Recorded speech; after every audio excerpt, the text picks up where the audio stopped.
session. Welcome to Convergence. This is the 50th New York Film Festival. My name is Eugene Hernandez from the Film Society of Lincoln Center, and this program has been in the works for many months now, and it's an outgrowth of weekly programming we've been doing here in the Eleanor Bunin Monroe Film Center, really for the past year. So I invite you to not only enjoy yourself this weekend and spread the word, bring some friends out this weekend, but come back, visit filmlink.com, check out Convergence. We work with some terrific folks, including the folks from Story Code and numerous other people throughout the year to try to provide here in the Film Center some engaging programming. It's really been educational and inspiring for us this past year. So I'm going to hand over the mic, and I'm really thrilled to have you join us for this next session. And I'll let the terrific Steve Schultz from Moveable Feast introduce you to the panelists and talk about what he's up to. So I'm looking forward to checking this out. Steve Schultz. Thanks, Eugene. So we have a short video to introduce the whole subject today.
Okay, thank you to Amy Neswald, who's one of our panelists later today, for putting together that video.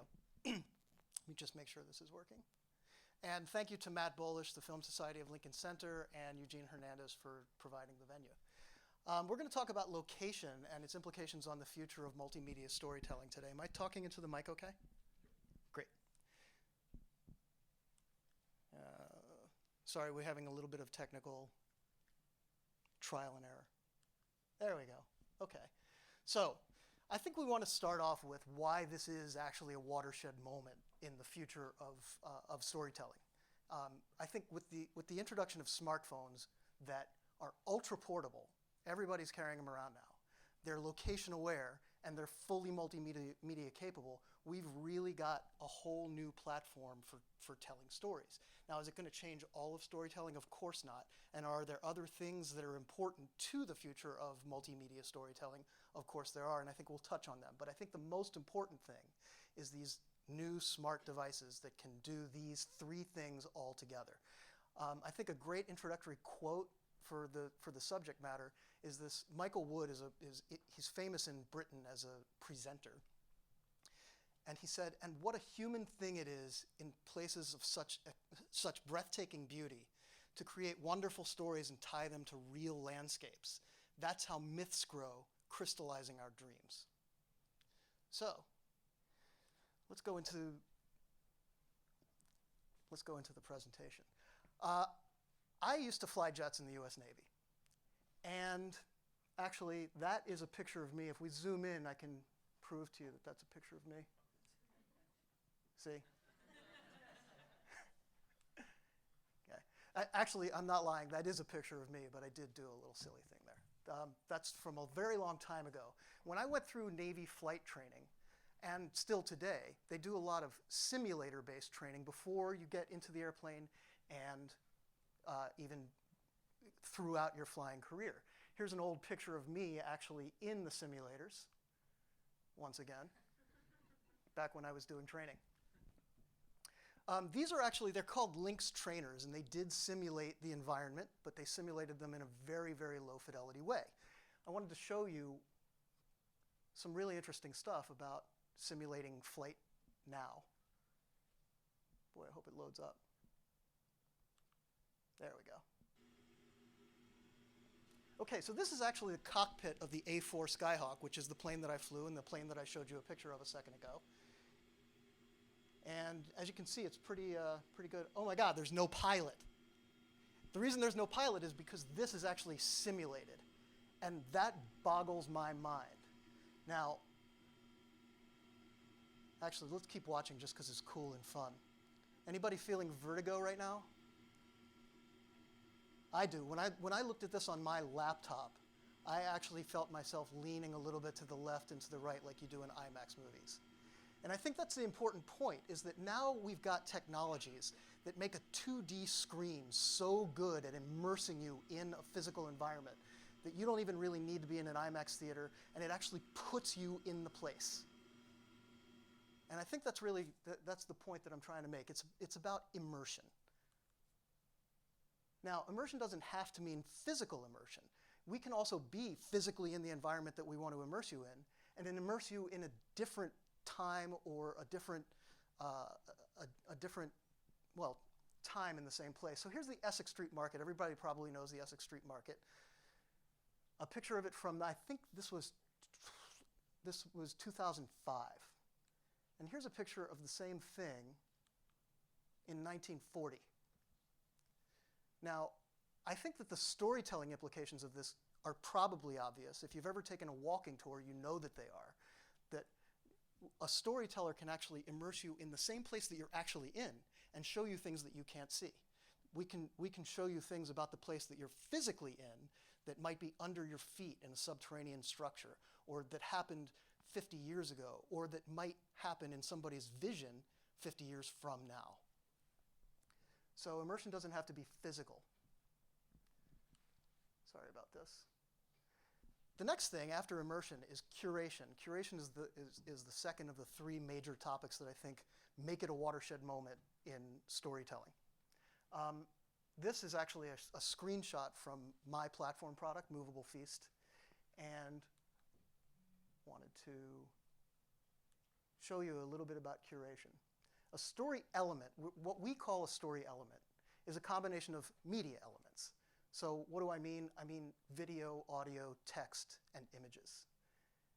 So for us, a story element is a latitude, a longitude, and any combination of those four items. Now, what does that mean? That means that we're really treating maps now as a fifth kind of medium. We've got video, audio, text, images, and the latitude and longitude. And I want to think of that as another type of medium. Now, let me show you a little bit about about the future of curation in that sense. This is the Lower East Side. Come on, big file. Wow. Okay. So I'm going to layer on a bunch of video, audio, text, and images about the food history of the Lower East Side. And then, wow, sorry about this. And then the architecture in 2025 as envisioned by whomever. And let's also layer on places Samantha slept with someone. And lost underground structures. And on and on and on. There's no end to the amount of information that we can layer onto that map. And now, a curator can come by and pick up individual items and craft a story that way. Now, they can also create those items and craft their own story with their own media items, but we can also do collaboration, and that's the next thing that we're going to talk about. Collaborating on curating stories out of media elements attached to a map. Lost underground structures, underground railroad stops. Oh, I did have 5. But it could go on and on. We could even have, foliage in 1840. Now, by making those stops, if you create a stop that's, again, the media elements in a latitude and longitude, and then say, I want to share this stop, that combination of latitude, longitude, and media elements, with the whole world, and let them create their own stories out of it however they want, now we've got collaborative curation around geographies. So collaboration is the third item. So we've got immersion, curation, and collaboration. I think I laid it out on this little 2x2 matrix that all consultants have to have one in their presentations. If it's a non-collaborative creation and a non-collaborative consumption, you're basically talking about one author who's written a book and you're reading it. But now we've got really cool stuff popping up all over the web, like Right Fold Pass and these other websites where it's all about actual collaborative creation. Now the consumption will still probably be individual, or it doesn't have to be.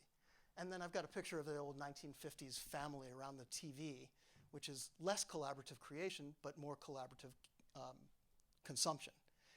The question mark is because I think that's what we're talking about. What's going to happen where you're talking about collaborative creation and collaborative consumption, and what if we frame that in immersion and curation? So I wanted to also ask the question, so now we're talking about media, and I just wanted to put it in everybody's mind as we go into the panel discussion. What is media? And I tend to want to take a very loose definition of what media is, anything with an audience. So to me, a classroom where a professor is lecturing to students, that's media. A play is certainly media. And of course, games and television, games especially, have become much more media-oriented than they ever have been before. So with that in mind, I wanted to talk just a little bit about the history of media, and you'll see why. I'm actually going to start by talking about the history of gaming. And this is not arcade gaming, this is console gaming in your home. It started essentially in 1972 with Pong. Anybody know this? Now, this is the grandfather of all things gaming, right? Looks ridiculous right now. But that was 1972. 1982, 10 years later, we had made huge advances and we came up with this thing called E.T., the home game. Terrible, right? That was 1982, and it actually, a lot of people think that that video game caused a crash in the video game market in 1983. No kidding. Another 10 years pass, and here we have Mortal Kombat.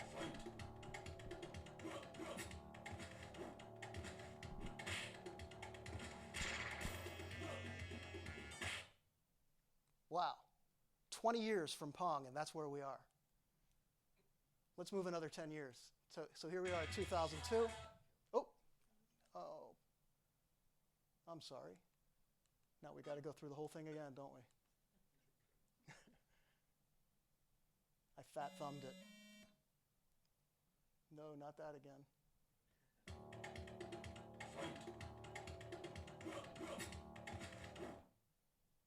All right. So, Grand Theft Auto.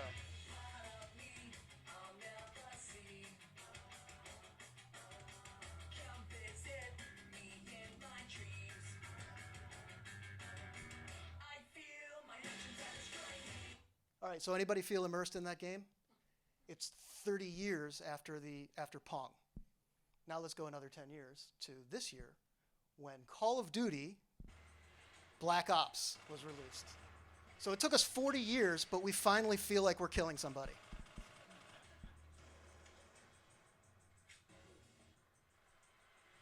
That's pretty immersive. But it took 40 years to get there. Here's the point. Oh, actually, before we get to the point, I want to show you just a little bit about television, too.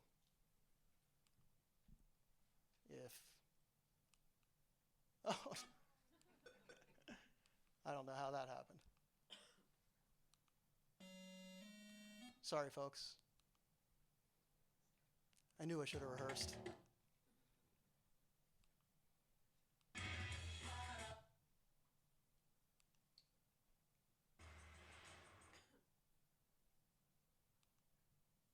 Okay.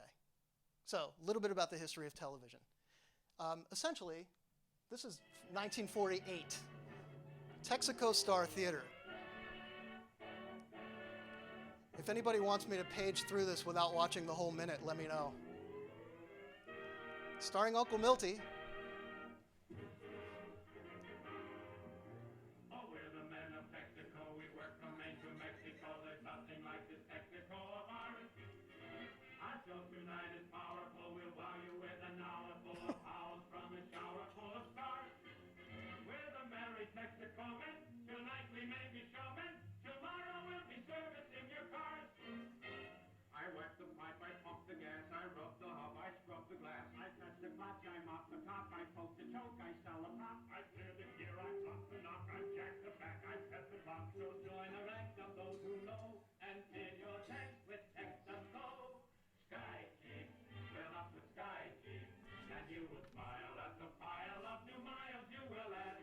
Fire Chief, fill up with Fire Chief, you'll find that Texaco's the finest friend your car has ever had. And now, ladies and gentlemen, introducing America's #1 television star, your June bride, Mildred Earl.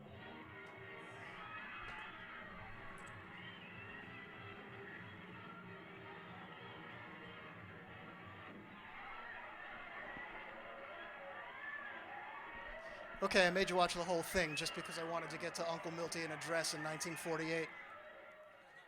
But the point here is, if you look at most of the television shows from that era, which is really the first era of television, it was that. It was a vaudeville, radio show, theater act that they just put a live camera in front of. And the point that I'm trying to make here is that there's an evolution with any kind of new media platform. And again, we think that these smart devices with GPS in them are a new media platform. I think that what happens is, first, content creators experiment with the new form. The next thing that happens is they imitate the old form that the new form is sort of replacing. Television was imitating radio for the first 10 or 15 years. The next thing that happens is extrapolation. They start feeling about, all right, if we take what we did in radio and move it to moving pictures, extrapolate forward how we might be able to use this new medium, and then finally it takes us to we get to innovation. And again, if we look at the video games, it took 40 years to go from experimentation to innovation. 40 years. So the point is, we're at the very beginning of using mobile devices and location as a storytelling platform in its own right, the very beginning. All right, so as we start developing this new form, who's going to pay for it is a big question, I think. I think there's a spectrum where on one end you've got Consumer Reports is a great example where they accept no advertising as part of their mission, and it has to be. But if you look, that's the old NBC logo from like 1956 to 1975, I think it was. NBC at that time was all ads. There was no way that a consumer could pay to get that content. And there's all kinds of media models in between, but on one end of the spectrum, no ads. On the other end of the spectrum, all ads. The thing is, advertisers are storytellers too. I chose the Dove campaign. I'm sure everybody's familiar with that Dove campaign, right? Okay. It's a great story in 1 minute. But I think the best advertising is also great storytelling. Hello? Okay. So when we're talking about the advertising in these platforms, that was going to be a really cool build.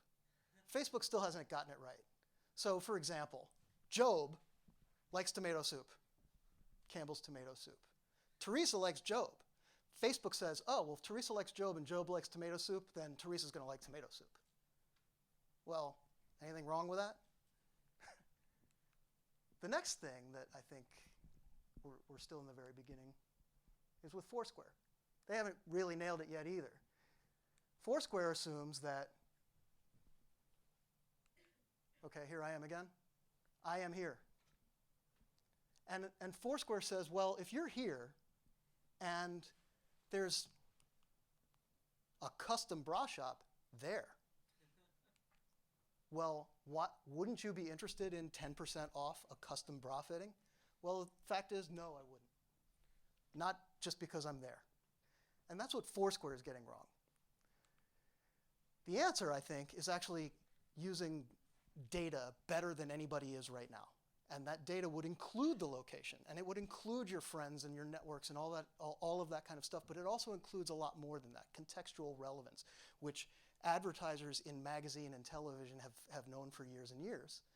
And unfortunately, that model seems to have been forgotten, at least temporarily. In the future of location-based storytelling, we can immerse the user in the advertisement without it feeling like you're being beaten over the head with something that's not right for you. I'll come back to that in just a second when we talk about some early examples. But I also wanted to just throw a few little really futuristic ideas out there before we get into the panel discussion of what the future could really look like. One is virtual geotagging. So for example, what if I'm consuming a story that's about Istanbul, but I'm not in Istanbul? I'm sitting in Denver. Well, traditionally we would do that by watching PBS TV or a travel show on Travel Channel or something. Or we'd read Condé Nast Traveler. But now, again, we've got these portable devices that have high-definition graphics and multimedia capability, and they can also feed you relevant information about the place that you're going to in the context of the place that you're in. So, for example, maybe feed you an advertisement from American Airlines saying, hey, wouldn't you like to look into planning? So, virtual geotagging, and that has all kinds of legs, I think. Another thing is what I'm calling alternately augmented reality. We all know about augmented reality, and we all know about ARGs. I'm saying, what if we do the two kind of together, and now I put something in your landscape that's not really true? What if I put a building there that's not there? What if I put Spider-Man on the building as a promotion for the Spider-Man feature while you're walking around in the city and create stories that way? So alternately augmented reality. Oh, please don't advance. Okay, so the shout outs, the early examples that we're seeing on my platform, Moveable Feast.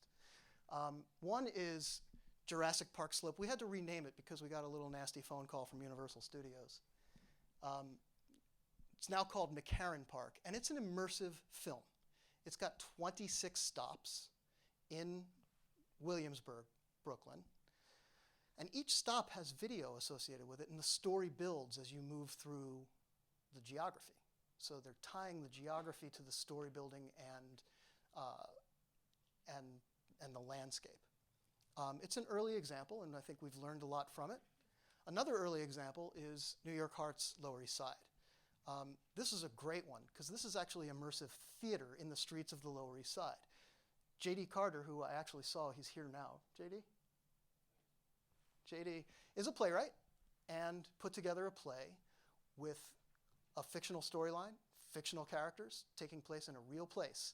And as a ticket holder, when you bought tickets, it included not only the play itself, but also a meal in the restaurant where the characters had a meal, and a yoga class in a studio where the characters had originally met, and on, drink in the bar, and it's all included in the ticket price. So what he did that was fairly brilliant is he tied actual product experiences in actual local businesses to the storyline and let you experience them for real.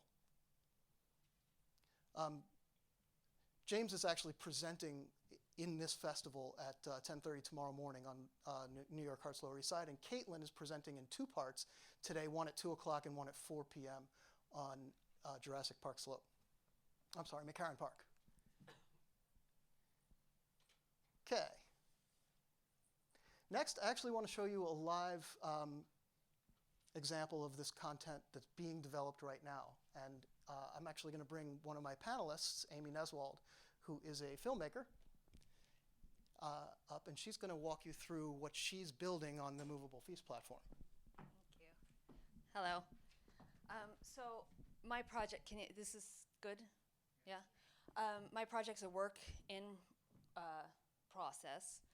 It's called Do You Know What a Wish Is? And it's created with the intention to raise money for Make-A-Wish Foundation.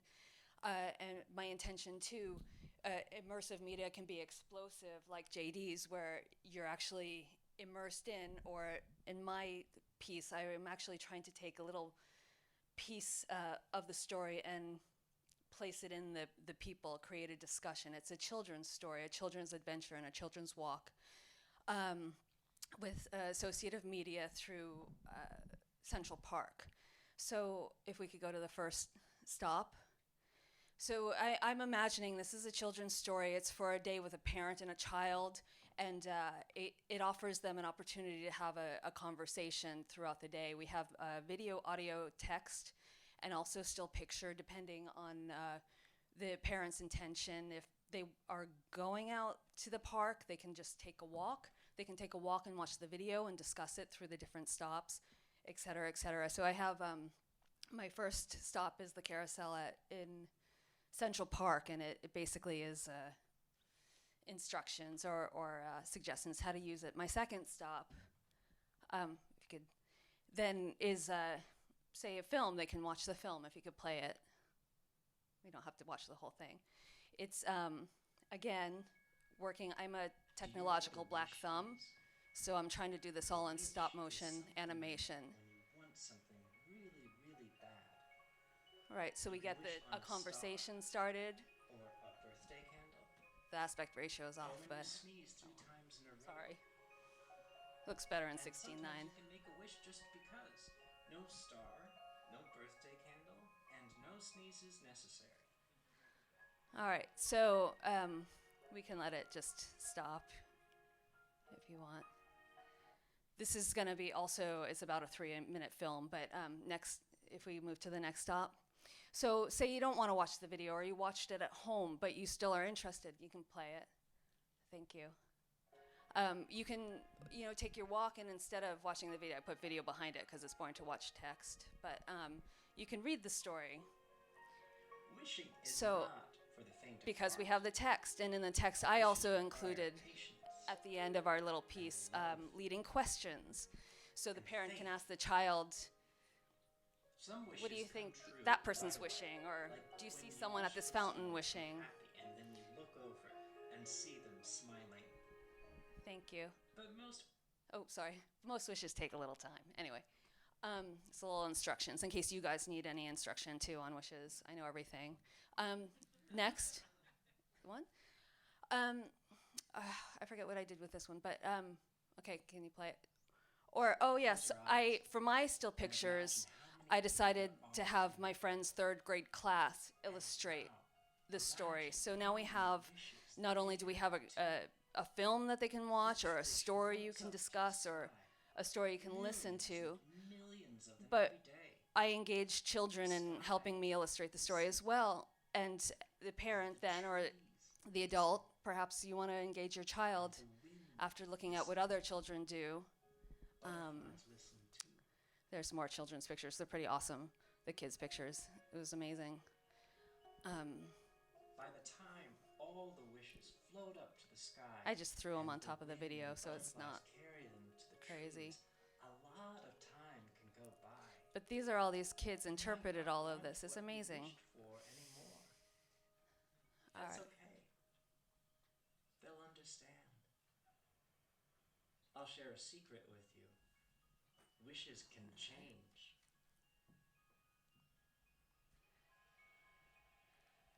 All right, thank you.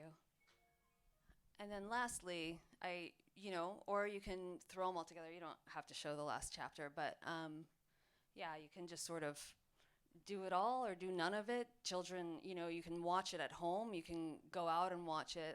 My intention was to make this media so that Make-A-Wish could actually assign the media to different location points, which is something I think you touched on. So it doesn't have to be Central Park. It could be a park in Nebraska, depending on what the event is and how the charity wants to use it. So that's basically this is Pong. You guys are going to be better than Pong, but it's the beginning. Just go ahead and sit down. Okay. Unfortunately, Bill Plympton just had to leave. I know he's a new dad. I don't know what happened, but Why don't we show his film anyway, just because he brought it? Or I'm gonna introduce the panel now, and this was Bill had brought something that he's working on that he wanted to use as an introduction instead of having me read his bio.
So that's Bill's introduction. Unfortunately, Bill just left.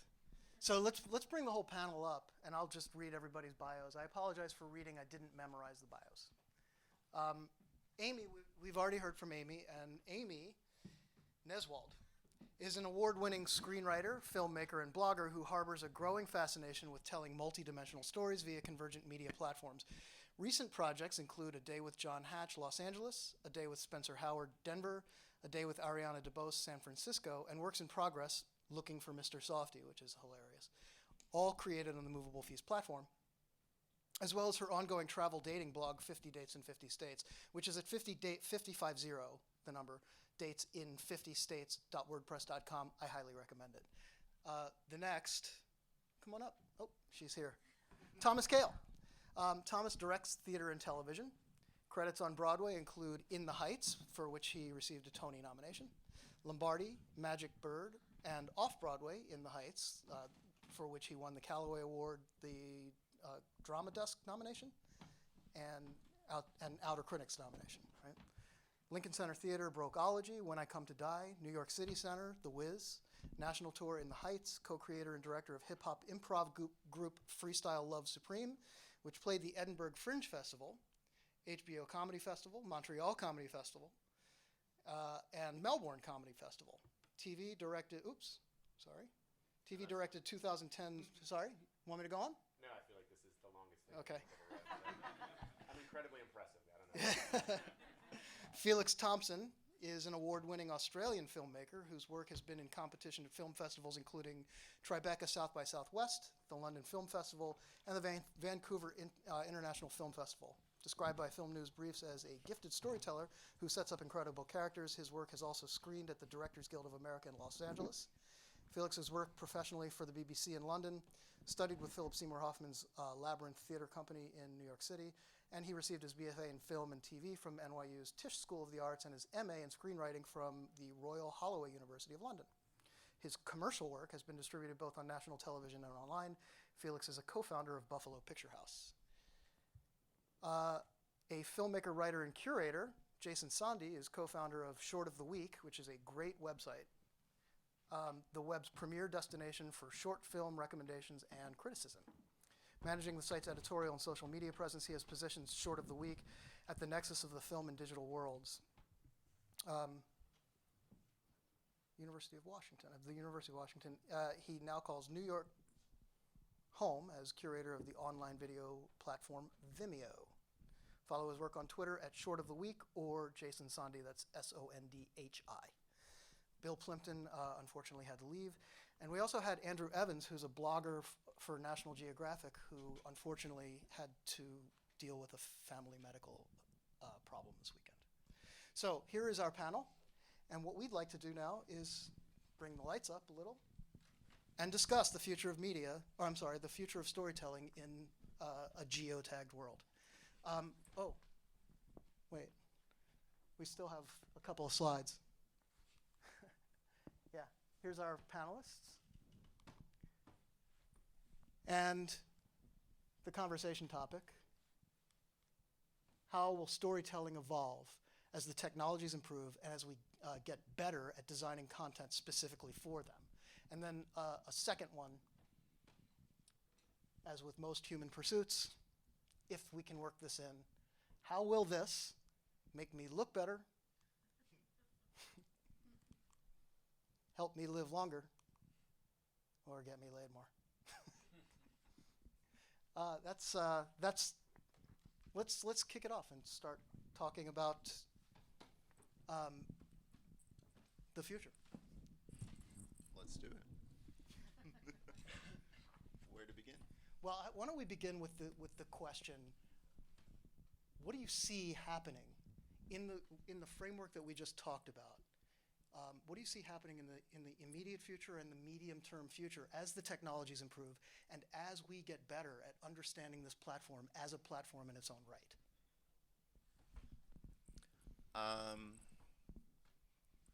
I think the two big challenges that I see for this, because I think there is a lot of promise for all the reasons that Steve has laid out. The two issues that come to mind is making the presentations interactive in themselves. If you are just having a one-way conversation where you're showing video and you're showing slides and you're showing audio and you're replicating an experience that you can already have in a lot of other mediums, but you're forcing people to walk around to achieve it, then that is immature. And so finding ways for the viewers to not only treat maps as another medium, but being able to interweave interactivity into that, I think is going to be really key. There's an interesting app that I just heard about last week when I was here for IFP Film Week called Cinema City. Michelle Raylick over at Arte TV is putting it together, which is the idea that you could be walking through a city like Paris, and as you approach an area where one of your favorite films happened to be shot, it'll play a scene from that film, and then you can also then reenact it and upload it and see what other people's reenactments are in sort of like a suited version of the scene. I mean, I'm not really sure how well that's going to take off, but I think that's a clever idea. And then the second thing is, how are we going to encourage creators to create this kind of media? And I think I'm just going to make that an open question. Maybe Felix, as a filmmaker, will have some thoughts on that, like what's going to encourage people to take the plunge and try to develop, killer content for this kind of platform. I think that's going to be one of the main things to figure out, and I think that there's a lot of innovation coming with not just where we're experiencing these art forms with the explosion of the web, and the real question, though, for me, never is what are we watching it on, but what is it? And I think the quality of the work is always going to be the most important thing.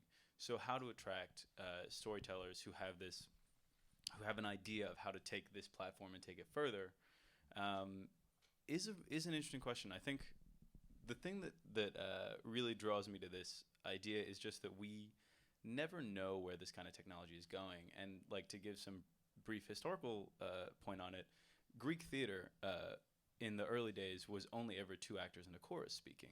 And I think it was one of Aeschylus's first plays that had a third actor start talking, and people lost their minds. They were like, "You can't do that. You can't have it. That's ridiculous. That's insane." And I think that it takes someone to have a little bit of innovation to see, like, this is how we've been doing things, and this is how things have been going, to come along and say, try this thing slightly differently. And it's going to take something like that to make sure that, like you said, this isn't just an adaptation of a previous form onto a new model.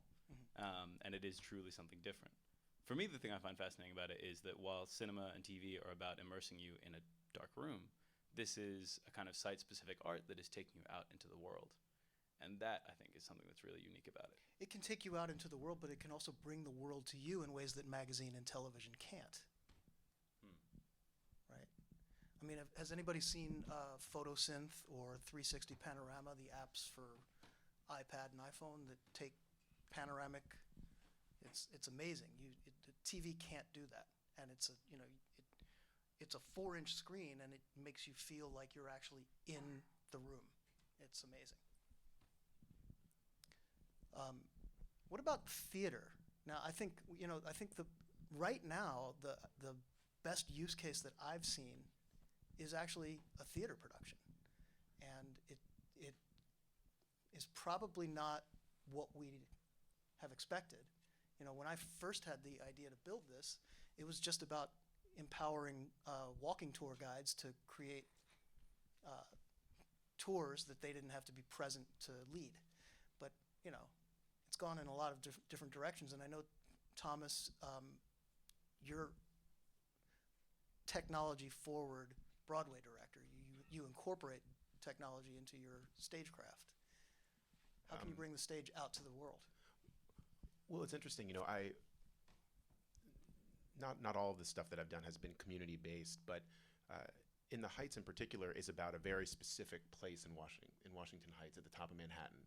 And it was a place where the author was from, and when we were trying to create the experience for the audience who would then come into a theater, we basically took our own walking tour. He took us through the 20, 30 blocks that really sort of impacted him. He basically did the live version of what you now have come up with, because this is in 2005 and these things frankly didn't exist. And we took what he loved about 190th Street, and we took the bodega from 181st Street and the subway stop platform from 207. We took all the things that we responded to collectively, and we basically created this integrated version of it. And one of the things I started thinking about in watching the presentation today is that was an experience where a lot of the audience who came to see our show, and then when the show went out and played on a national tour, had never been to Washington Heights and probably never would go. But there was something about the act of going into a dark room with a lot of other people and having the experience that they've been there, or that they have touched that experience in some way. And I'm not saying that there were hundreds of people pouring off the subway after our show, like taking them to 207th Street, but there was certainly the attempt to try to create a place and put it in a theater. And I think that's an interesting intersection, because if theater started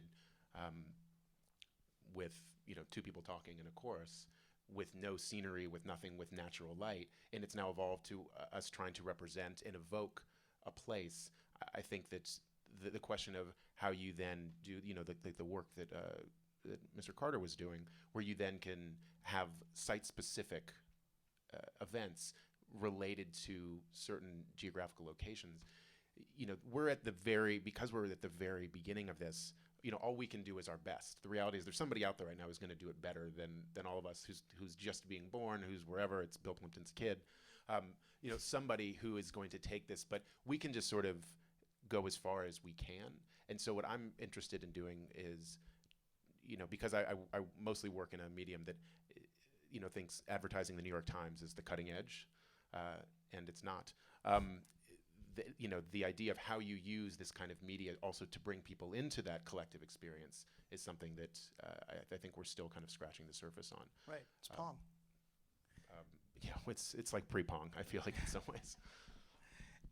One quick question for Amy, and then I'd like to turn questions over to the audience.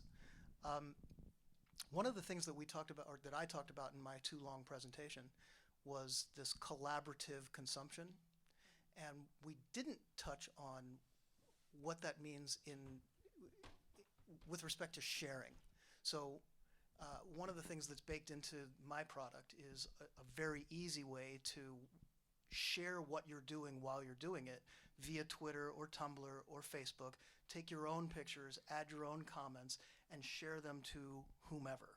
It's pretty much a no-brainer when you build an app that you build that in, but what does that do for things like Do You Know What a Wish Is? The ability to share the content of your consuming content. Well, it gives people an opportunity to talk to. So I don't know if it was with you I was talking to about this or someone else, but for the first now the internet, we've all been for the past 15 years sitting in our rooms and forgetting what other people smell like, looking at our internet and getting really immersed in that. And then with the use of these smaller devices where we can actually carry them out into the world, right now we're in that point where people are still kind of immersed but walking. And what I think happens with something like this is all of a sudden people have that technology, which is really useful, awesome technology. But instead of walking around like this, they're walking around like this and looking and looking and looking and talking. And it's almost like a beautiful evolution of us learning how to walk and talk with each other again. And now with a whole different vocabulary and a whole different, we have the world's experiences at our fingers, not only our own or our friends or the characters we watch on TV, but someone in Sri Lanka, we can experience what they're experiencing on a certain level. Of course, we're not there, but it's becoming very, we're becoming one in a kind of airy-fairy way. But so I think in terms of sharing and opening up really broad questions to people that you do know and people that they know, and like this web is ultimately, I don't know, I lost the train of thought. But so what will that do with something like my story? Well, I think talking to children about wishes is a beautiful thing. It's a really positive thing, and a thing that could make money for a really wonderful organization. And not only in New York, but we can assign the media to other places, and people can use the media as they want to or as they see fit. It could end up at a party. It could end up, who knows? It could be an event. And then you have people to talk about your experiences and their experiences and how different it was walking my child and walking your child, I mean, so there's so much. I mean, like, it gets so deep once you start really piling on the dimensions of storytelling and involving the viewer as a participant in the story. Just, it's endless. Any questions from the audience for any specific panelist or the panel in general? No questions from the audience. How are we doing on time? Yes? Sure. Your platform and work that the other people are doing, there are a lot of new devices coming in, like the Google Glasses and the Oculus Rift that are VR, that can be location-based, and there's the work that Randy Weiner at Sleep No More did with Todd Mackover, experimenting with, while you're doing theater, communicating electronically. How do those things look in terms of your platform and what other people are thinking of, and where's the money coming from? Right. Actually, I think that your second question kind of helps answer the first. I, as a business guy first, I want to stay focused on things that are really coming in 2 years or less, which is why when I built the Moveable Feast mobile media platform, I wasn't thinking about augmented reality at all or Google Glasses at all, because I think that they're kind of one step in between commercial reality and MIT Media Lab. But I think commercial reality is where the business needs to be focused in order to answer your second question, where's the money coming from? I happen to think that the money is coming from the combination that we've always seen in media, and that's advertising and paid content. And I think that we will return to paid content. In fact, we're starting to see a lot of it already, with the New York Times putting up paywalls and then reducing making the barrier higher, and we're seeing more and more of that all the time. We saw, are there any panelists who want to weigh in on that question too, the Google Glasses and truly immersive devices? I see it just as an evolution of the same sort of thing. I'm not really sure if it's fundamentally changing, the prospect of the nature of what you're describing with Moveable Feast. I do think the money thing is an interesting question, though. And I agree that paid content is making a comeback, but at the same time, like, we have not yet demonstrated that people will pay for anything that's not feature films that don't have a big advertising budget or a marketing budget behind it. So I think it's going to be, my gut instinct is that it's going to be foundations, it's going to be festivals, it's going to be smart brands that are going to be trying to spice up event-based activities where they have like a contained audience already, and they're going to be trying to layer on some extra level of interaction or entertainment on top of something that is already going on, like a festival, like a movie premiere, like a conference or something like that. And I think we're probably going to see it pretty soon. Yeah, I'm not even thinking about Google Glass project yet. Yes? I didn't catch exactly what Cinema City does. I'm slower than my smartphone. Oh, sure. The question was, you didn't catch what Cinema City does. Shows you a scene from a movie. What happens then? So you're walking in a geographic location, and you'll have options coming in, and you'll be able to see the scenes from the film, and then theoretically you're going to be then dialed into a commerce network where then you could purchase the film if you wanted to after seeing the snippet of the film that takes place in the location that you are right now.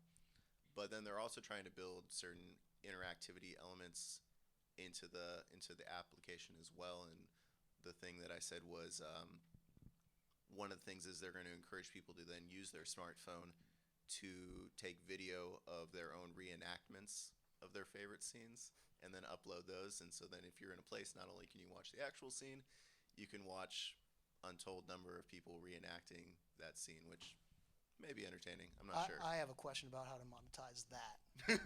But I still have a question about how to monetize Instagram. Anyone else? Steve, this is sort of apropos of everything and nothing, but one of the things that Amy said that I think is interesting about this is, right now, this is to the Google Glasses point too, there is something physically restricting about how we consume these things now. And this is not a comment on who takes pictures of their food to immediately post it or any of those things. But one of the things that I am sort of curious about is how we continue to allow real experience to play in with all of this. What we're doing by sharing is also, for a moment, putting up some sort of barrier. The reality of whether Google Glass or whatever the next version that allows us to walk around sort of RoboCop style and see things in front of us and actually engage with the world. I think what Amy was talking about with her project is fascinating to me, because I feel like I try to be around and consume and make things that begin conversations to then continue and have no particular answer or point of view that's supposed to end a conversation. So the idea of a child walking with their parent talking about something about a wish as they go through and have this experience, that's what they're going to, my gut is that's what they're going to remember, is the time they walked with mom or dad and they talked about this thing, or they saw that little kid do this, or the dog did whatever. Now, the intersection of all this stuff, the convergence, I get $1 for saying it, is, for me, is ultimately the oral tradition of telling and talking about these things and passing them down. The visual medium exists because some things are ineffable and we can't express them, and there's something about not having to try to attach the words to it. But I think that there's also something about the balance as we go through this, and as someone who tries to make these things too, so it's something that I'm tasked with and challenged with, of how to allow a real experience to happen, so we have a well of something to draw from, and everything doesn't just become meta and like there's too many layers on top of it. Well, it's 12:30 now, and we're supposed to end at 12:30. So let me leverage off that to close out. My company is called Moveable Feast Media, and it's because Ernest Hemingway said to a friend of his, A.E. Hotchner, about the time that they both lived in Paris in the 1920s, he said, if you're lucky enough to have lived in Paris as a young man, then for the rest of your life you take it with you, for Paris is a movable feast. And when you talk about that's what they're going to remember, That's what I want them to remember, and that's why I named the company what I did. I want people to take the feast of the experience with them for the rest of their lives. And we're a long way from there. We're at Pong. Thank you for your time. And thank you to the festival and to Lincoln Center.